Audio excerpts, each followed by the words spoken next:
What's up, teachers? It's Morris, And Sarah. and we're here today touching base after Sarah's first day of online lessons. So, I guess the first question is how are your lessons? So the lessons went well. I think it was a little boring. It wasn't as interactive as my classroom usually was. So I'm hoping Mars can help me play around here and just add some more fun elements to the lessons. Good, good, yeah. So, what I did this morning with our team is we went through Zoom scouring every single setting to learn what all of the possibilities are, and we have a great video coming for you on exactly what they are. And maybe you saw that, or maybe you're seeing this first. But what we're going to show you now is how to adjust all of your settings so that all of these features are available to you. And me and Sarah are going to jump in on her settings now and make some changes. You ready? Yes. Good. So we're on Zoom.us.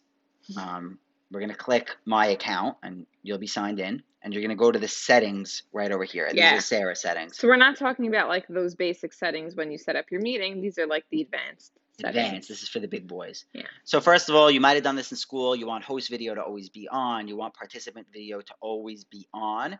Audio type will leave both types. Join before host, we don't want. So turn that off if that's on. These stuff is irrelevant. I don't like any of this stuff with the password. So I'm going to shut off all this stuff. You could read through it, but it just doesn't seem necessary. I'll leave this. I don't know. Require password for participants joining by phone. No. I think Mute skip participants all. upon entry. Yes, we want Yeah. them muted upon entry. Upcoming meeting reminder. Sure. And if you didn't see that video on unmuting, on getting rid of the ability of your students to unmute themselves, check that out Yeah, yeah. because Don't allow. using that today, I think really saved my class. It made everything much easier. 100%. In meetings, basic. If you have a pro account, which I do, the settings are a little different, but if you have basic, this is perfect for you. Pro has a little more features. We'll have a blog post on that. But chat, we want chat on. We want allow chats. Private chats, I don't think we want on. We don't want students privately messing each other. Oh, do you see what Sarah's wearing? I personally don't Mrs. think we want Kish. that. Mrs. Kish. Um, Auto saving chats off, play sound while participants. This could be good or bad. If you want to know if students are ditching, you might want to throw that So I on. liked it on today Great. All because right, like so I had a student join late, so I kind of knew at what point she all right, joined and what she missed. good. If you're hosting an engagement party, less. Oh, heard by host only. So don't harass your attendees. Beautiful. That's good. Record and play their own voices.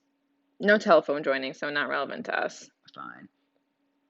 File transfer. Oh, I could say their name when they come in because you have to say it. Cool. File transfer, leave on. Feedback to Zoom. I turn this on and I put end of meeting experiences. I think the students will be asked a thumbs up, thumbs down, how the lesson went. Why not, right? You'll get some feedback. I don't know. Um, Allow host to put attendees on hold. That lets you boot them. Turn that on if that's off. Always show meeting control toolbar. You want this on. That's going to always show that bar along the top of the Yeah, like screen. instead of needing to hover over the top or if something's blocking it, like it'll just always be there. So I think that was a big one for Key me. one. Show Zoom window during screen share. This shows the class your Zoom window. I don't think necessary, so I want that off. Sharing screen I like on, but I like host only. I think it starts default with all participants. Some teachers want the students, like we teach a computer science course, so we want them to show us their screen. I don't So really want to see no, their you don't screens. want them. I'm gonna turn No. it on for you, but I'm saying for RCS class we have hmm that, so that you might want to customize. Disable desktop for users off. Annotation. This is the one, the biggest one. I've been talking about this one for months. Me and Sarah are both in high school. We both had friends. We No, we didn't do went it. to high school. We were in high school.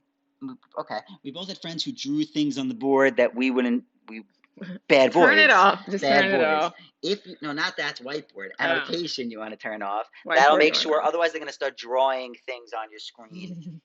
You don't want that. You don't want that. Remote control, this is a cool feature, but you don't need it right now. But it allows someone to take over your computer, use your mouse. So today I had an audio issue and I had my tech engineer jump in. So he came in through remote control. So that's cool. You probably don't need that. Nonverbal feedback, this is probably your highlight right here. This is what allows students to tell you slow down, move faster, yes or no. They could answer those things. We have to like talk about this one We're going for to a show a minute. whole video I know, on but it. nonverbal feedback, I felt like my lesson was so boring. Not boring. I don't think it was boring, but I think it was so hard to gauge the students, you know, understanding because I couldn't really see them so clearly and they couldn't hear them and I couldn't look at their facial expressions. So to be able to see a bunch of students saying slow down is so helpful or speed up. So I think if you do anything from this video, it should be turn on the nonverbal feedback. Just do everything we showed you, though. But we'll have a whole nother But this video is, on to that. me, I think this one is the big one. Yeah, it's huge. Allow remove participants to rejoin. I think no, they're kicked out. They're out. Breakout rooms. This is the other big one. This is going to allow you to split your students into groups and then go visit the group. So you can put them into pairs, do group work. You come around. We're going to show you. Obviously, this needs detailed breakdown on how to Yeah. execute it. Think about your class, right? We don't all, or maybe some of us do, but it's not always frontal teaching in your class, right? You split them into groups. So the same way you would do that in a, in-person classroom, you can now, you can do it on Zoom and you can kind of visit the class or they can request to meet with you. So I think that's like the biggest thing. The other biggest thing here is the breakout room. Allow hosts to assign participants to breakout You rooms. can Yes. pre-assign the groups, exactly. Remote support. This is one-on-one support, especially if you have a co-host, which is not supported in the basic accounts, but in Which Pro it is. stinks, yeah. Your assistant could do one-on-one support, so I'll turn that on. Why not? Wait, Mm-hmm. what's wrong with this? You can't do. I don't know. Never mind. There's something weird with that one. Closed captioning, subtitles are terrible though. All these virtual background. It was on. Turn it off.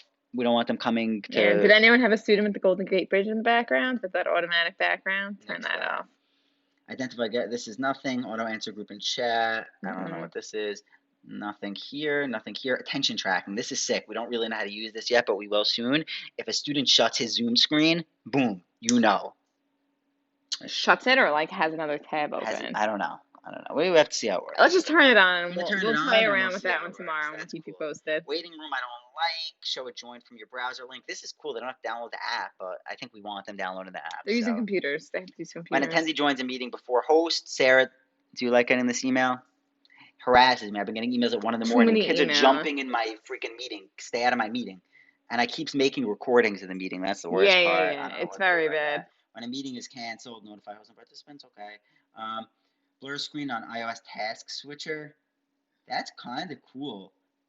In the iOS tasks, I don't know what that is, but if you're on one thing, it'll blur the other screens. I've had students looking at like financial documents while I thought I was talking to them. You know what I'm saying? Okay. I don't know how this works though. I'd have to play around with this more. I'll get back to you. So let's leave that one for now on my settings. Scheduling privilege. You could actually have one member of your team schedule your sessions. That's cool, but we're not there yet. And that's it. So look, we have tons to show you guys, and we know how hard you're working, and we know that this is some of your parents in addition to being teachers. It's really madness, and in any way that we could be helpful, we plan to. So really, thank you for watching. Thank you for everything you're doing, and we'll be in touch. Keep us posted. Yeah, please let us know. Enjoy.